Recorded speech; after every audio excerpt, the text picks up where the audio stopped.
Before we dive into tonight's chilling tale, don't forget to like the video and subscribe for more spine-tingling stories to keep you up at night. It started with the rain, not the soft, comforting drizzle that lulls you to sleep, but the heavy, oppressive kind that feels alive, the kind that beats against your windows like it's trying to get in. I was sitting in my apartment that night, trying to record an audio blog about my insomnia.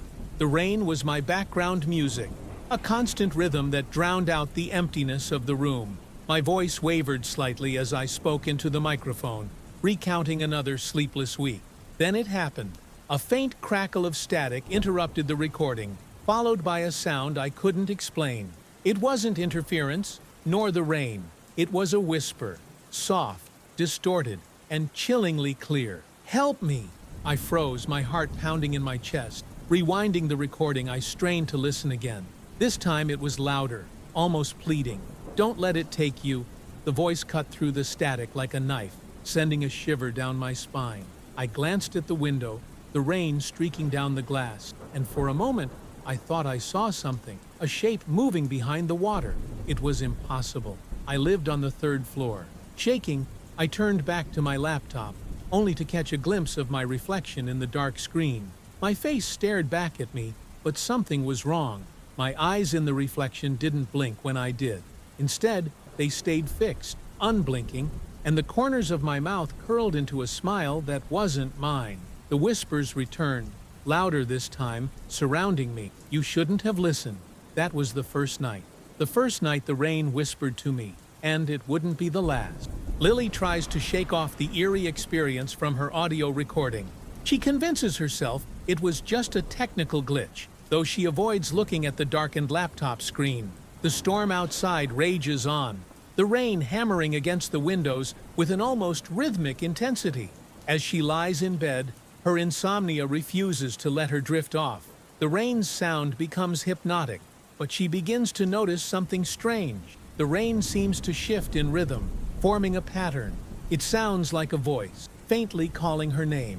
She pulls the covers up tightly, trying to block out the sound, but the whispers grow louder, more insistent. Shadows on her walls stretch and move with the flickering lightning, taking on vague human forms that dissolve when she blinks. At exactly 3:15 a.m., she hears a knock on her door.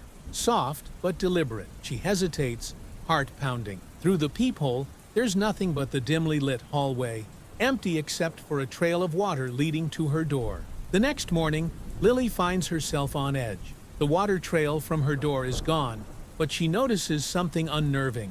A puddle on her hardwood floor beneath the window. The window, which she remembers locking tightly before bed, is now slightly ajar. Dismissing it as a draft, she gets ready for her day. As she brushes her teeth, she glances at the bathroom mirror and freezes. For a split second, her reflection looks off. Her mouth twitches into a grin before returning to normal. Her phone buzzes, breaking her focus. It's a text from her elderly neighbor, Mr. Hargrove, warning her about the storm. "Stay away from the windows. Keep your lights on at night. Don't listen to it." Confused, she tries calling him, but there's no answer. Shrugging it off, she leaves for work, but the feeling of being watched lingers throughout the day. That evening, the storm resumes, heavier than the night before. Thunder booms, and the rain's rhythm grows louder, almost suffocating. Lily decides to distract herself by editing her audio blog. As she listens to her recording, she notices something chilling. The whispers have grown clearer. Instead of static, she hears distinct words. "Come closer. We're waiting."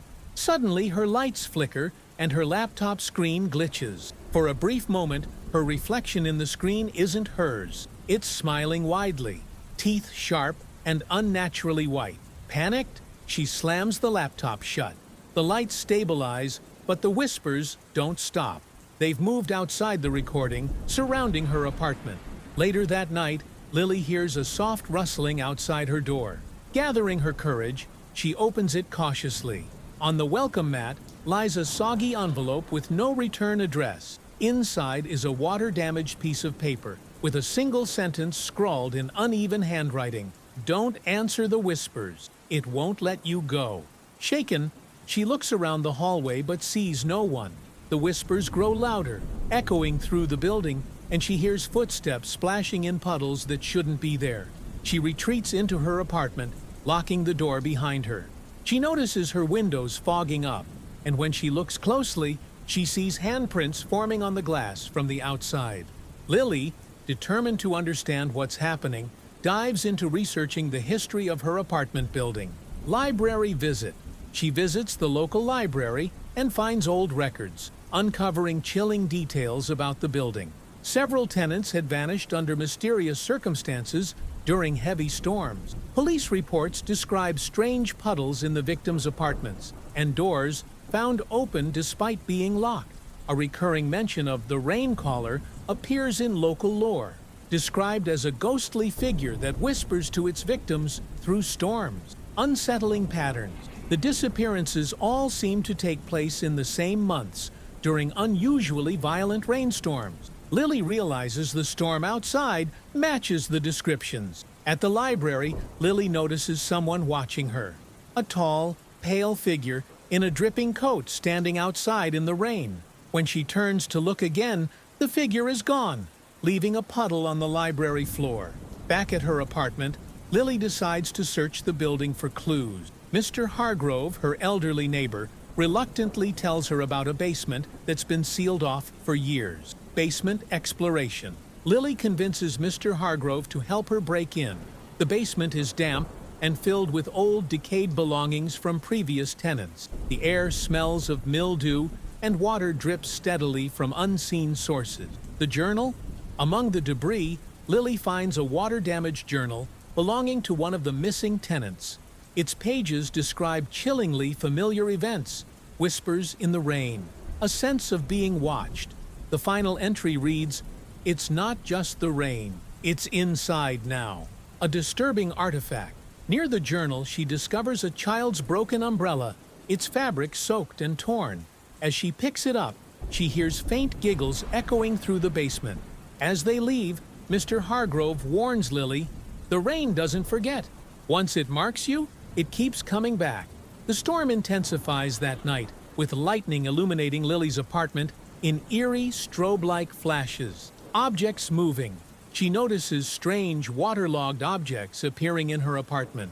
An old doll, a soaked photograph of a child, and a waterlogged shoe. She doesn't own these items. Shadows in the storm. When she looks out the window, she sees shadowy figures moving in the rain, standing unnaturally still between flashes of lightning. One of them looks up at her, pointing toward her window. The whispering call. The whispers become deafening, and she begins to hear her own name. "Lily, let us in." Terrified, she hides in her bedroom, clutching her phone. The lights flicker out, plunging her into darkness. Her phone buzzes, a notification. It's a picture of her sleeping, taken moments ago.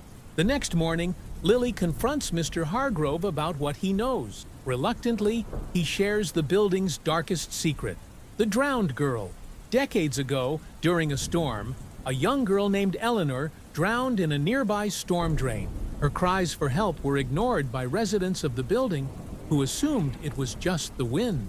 The rain caller legend. Not long after her death, tenants began hearing whispers during storms. People claimed to see Eleanor in the rain, her form twisted and grotesque. Those who interacted with her whispers were never seen again. Mr. Hargrove's warning. Once you hear it, there's no escape. You can't fight the rain, but maybe you can stop listening. Lily begins to realize she's marked by the rain caller and is trapped in a deadly game with no clear way out.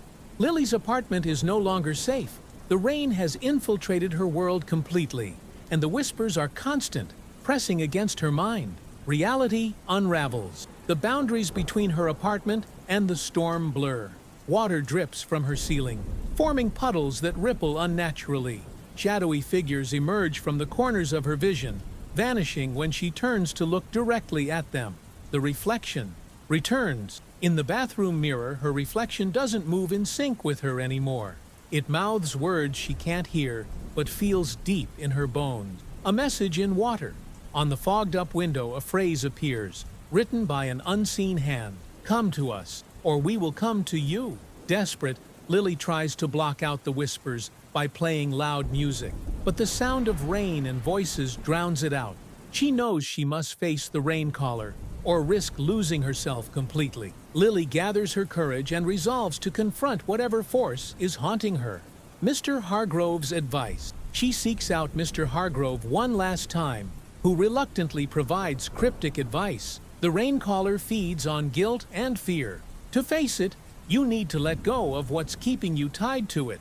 He warns her that no one who has faced the rain caller has ever returned unchanged. The basement clue. Lily remembers the journal and the mention of the storm drain where Eleanor drowned. She realizes she needs to go to the source of the tragedy to end this. Before leaving, she notices her phone has a new video.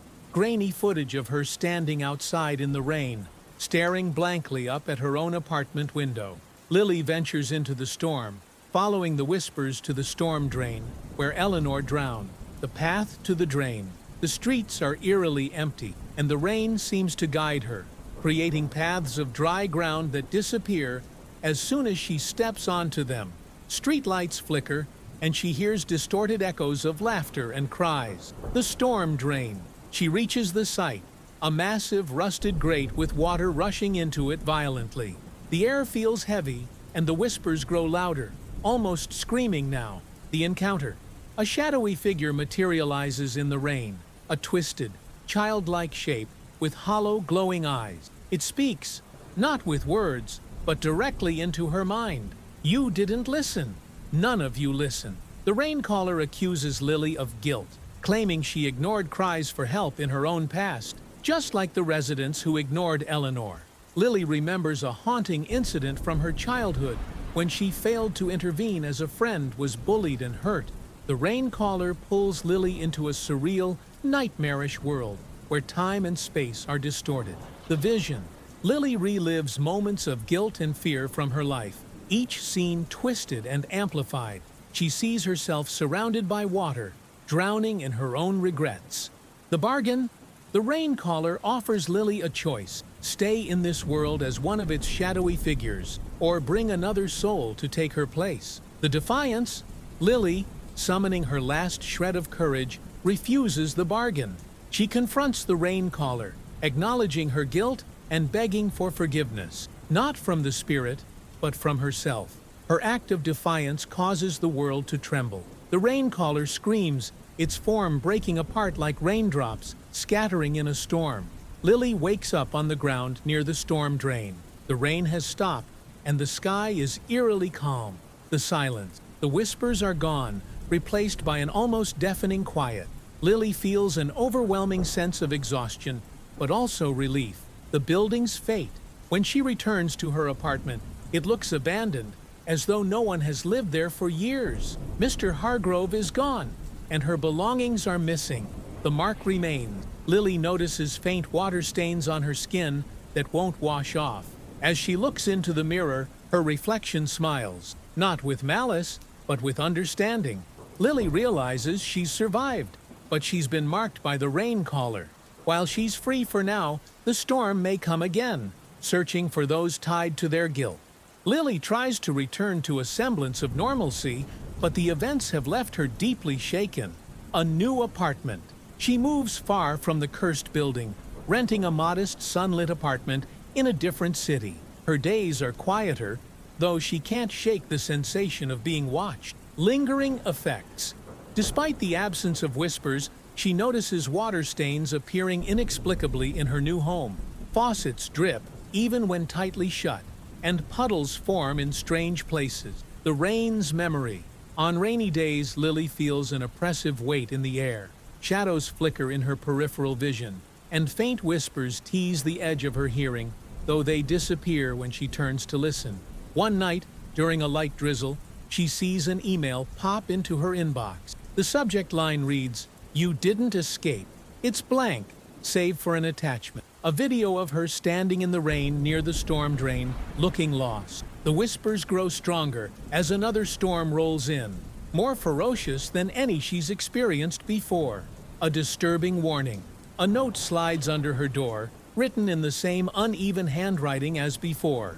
It's not over. It never ends. Shadowy visitors. That night, Shadows form in the rain outside her window. She recognizes the faces of the previous tenants from the journal, the lost souls claimed by the rain caller. They smile at her, their eyes hollow. The whispered message. The whispers now deliver a chilling message. You're ours. You've always been ours. Desperate, Lily tries to ignore them, but objects in her apartment move on their own. Wet footprints track across her floors, and her reflection in mirrors begins to twist into terrifying versions of herself. Lily decides she can't keep running. She needs to confront the rain caller once and for all. A mysterious ally. Out of nowhere, she receives an email from an anonymous sender with the subject line, "Meet me where it started." Attached is an image of the storm drain. The meeting. At the storm drain, she meets an old woman who introduces herself as Eleanor's sister. She explains that the rain caller isn't just Eleanor's spirit, but a collective force of pain and guilt. It feeds on unresolved regret and uses storms to draw in its victims. A ritual of release. The woman gives Lily a ritual to sever the rain caller's connection, but it comes with a price. Lily must willingly offer something precious to her, a memory, an object, or her life. Lily prepares for the ritual as the storm intensifies around her. Setting the stage. At midnight, she returns to the storm drain with the items required for the ritual. A photograph of her happiest memory, a token of her deepest regret, a mirror to confront her guilt. The ritual begins. As she performs the ritual, the rain grows heavier, and the whispers turn into screams. Shadowy figures surround her, their faces contorted in anguish. In the final step, she's asked to surrender the memory of her happiest moment, her late mother's smile. Reluctantly, she lets it go, and the rain caller's presence begins to waver. The rain caller dissipates, its form dissolving into the storm. The whispers stop, and the rain becomes gentle, soothing. The price paid. Lily feels a void in her heart where her mother's memory once was. She's free, but at a cost she'll carry forever. A quiet return. Back home, the water stains and whispers are gone. Her reflection behaves normally, and the rain no longer feels menacing. As Lily drifts off to sleep that night, she hears a faint sound, a soft giggle, like a child playing in the rain. After the ritual, Lily settles into a quiet routine. The absence of the rain caller feels almost too good to be true. Life goes on. Lily starts a new job and even meets new friends. She keeps herself busy, trying not to dwell on what she lost during the ritual. Signs of something wrong. Small, strange occurrences begin to creep back into her life. Water droplets appear on her belongings despite no rain. Her reflection occasionally lingers in mirrors, a second too long. Faint whispers surface in the white noise of rain videos she listens to for relaxation. One night, while cleaning her apartment, she finds a puddle of water under her bed. In the center of the puddle is the torn photograph she offered during the ritual, now soaking wet. The next storm doesn't just come, it erupts violently, shaking Lily's new apartment to its foundation. A new whisper. This time, the whispers are different, less angry, more sorrowful. They say, "You cannot forget. You cannot escape." Eleanor's sister reappears. The old woman contacts Lily again, warning her that the rain caller isn't fully gone. The ritual severed its direct grip, but as long as Lily carries guilt, it can reform. "It doesn't take you, it becomes you," the woman says cryptically. A terrifying revelation. In the storm's peak, Lily sees shadowy figures outside her window again. This time, one of them looks exactly like her. Lily realizes the rain caller isn't just after her. It's trying to make her its new vessel. The storm continues unabated, lasting days. The boundary between reality and nightmare blurs for Lily.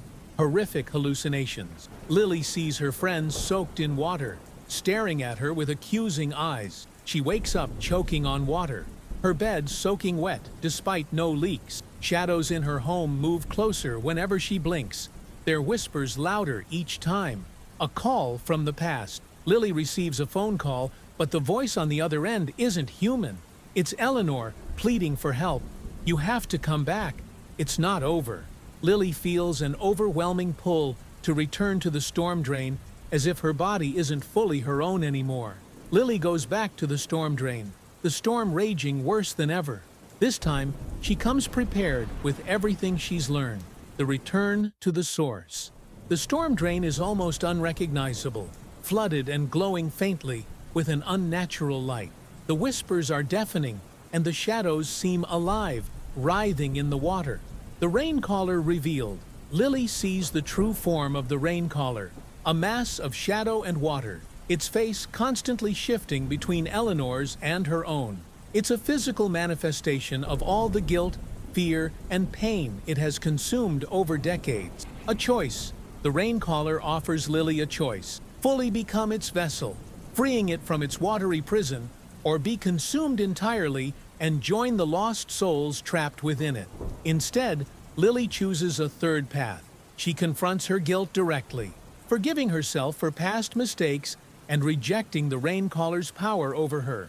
In a desperate act, Lily dives into the storm drain, facing her greatest fears head-on. Lily wakes up on the edge of the storm drain as the storm clears. The air feels clean, and the whispers are gone. For now, freedom with a price. Lily feels lighter, as if a weight has been lifted, but she notices subtle changes. Rain no longer feels cold to her. It feels alive, almost comforting. Shadows in puddles ripple unnaturally when she looks at them. Her reflection in mirrors occasionally shifts, watching her with a knowing smile. The final warning. The old woman's voice echoes in her mind. You may have won this time, but the rain always finds a way. As Lily walks home, a light drizzle begins. She glances up at the sky, feeling a chill as the faint sound of giggling echoes in the distance. That night, Lily writes about her experience in a journal, hoping to make sense of it. She falls asleep to the sound of rain, feeling a rare peace. In the morning, her journal is gone. In its place is a single note, written in dripping ink. We'll meet again when it rains. If you enjoyed this story, don't forget to like, subscribe, and hit the bell icon for more terrifying tales. Sweet dreams if you can.